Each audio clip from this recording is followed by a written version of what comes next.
뛰는 놈, 그 위에 나는 놈. Baby, baby, 나는 뭘 좀 아는 놈.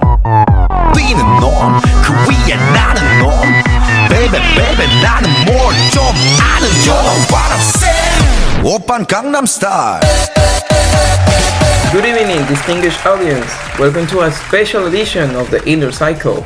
Tonight, we're transcending the superficial layers of celebrity culture to engage in a profound dialogue with two titans of the industry. We are joined by the most famous actor who has acted in four of the most famous movies, and the winner of 3 Oscars, Mayer Villarreal Guzman. And we have one of the most famous performers who created the song Like You and My Artist. But the most important part is that this person won 2 Grammys. Give her a big clap to Cielo Guaringa Arroyo. Hello, everyone. I'm really and happy to be here right now. It is an absolutely privilege, Luis. I believe it's imperative to have this space where we can strip away our public people and speak with raw transparency. Indeed, it's right to find a platform that prioritizes substance over sensationalism. I'm genuinely looking forward to this exchange of perspective. Let's delve into the roots of your inspiration. We all stand on the shoulders of giants. Cielo Guaringa, you've revolutionized the pop landscape at just 24. But you've often mentioned a certain blonde icon as your North Star. Who do you admire and why? Without a doubt, I admire Taylor Swift beyond her uniable melodic genius. I admire her unwavering resilience and songwriting prowess.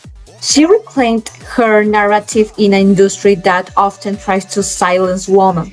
Her ability to transform personal vulnerability into a universal language is transcendental.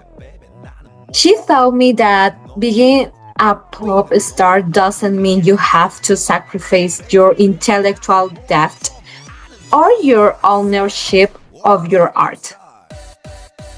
A powerful choice. And you, Mayer, your performers are known for their gravitas. Is there a particular peer who has shaped your artistic philosophy? I have always had a profound admiration for Willem Dafoe. I admire his fearlessness and his refusal to be a pigeonholed into a single genre. Whether he's a massive blockbuster or a gritty, independent film, he disappears into the role with a visceral intensity that is rare. He prioritizes the integrity of his performance over the divinity of this imagined.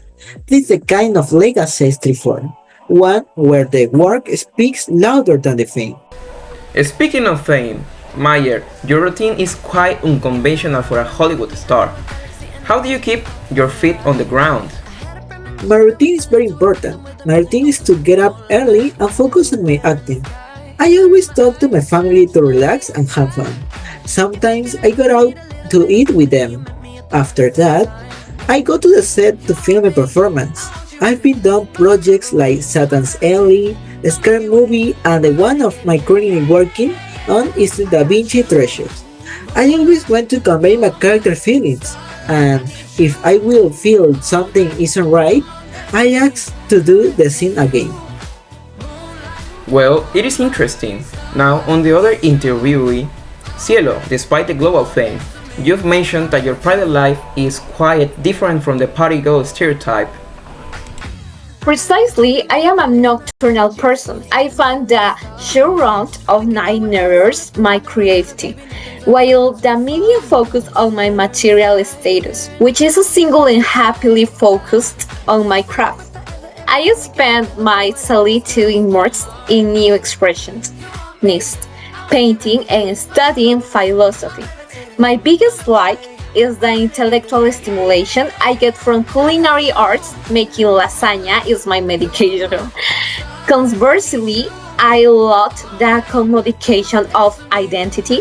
I am not a product, I am a multifaceted human being.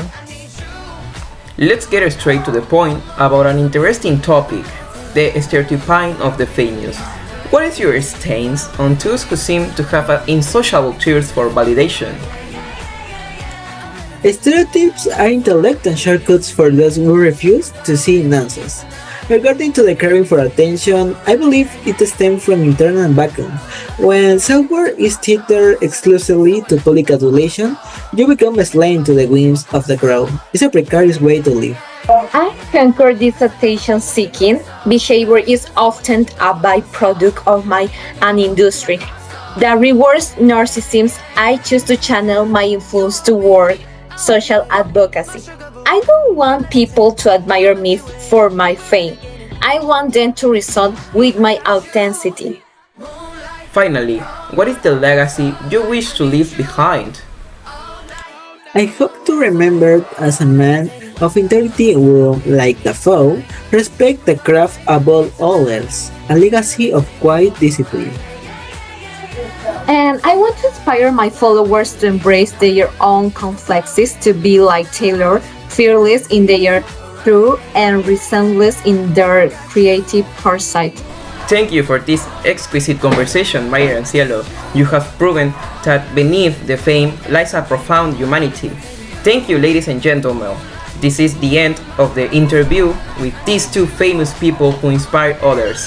Have a good night and see you next time. Levitating, you can fly away with me tonight. You can fly away with me tonight.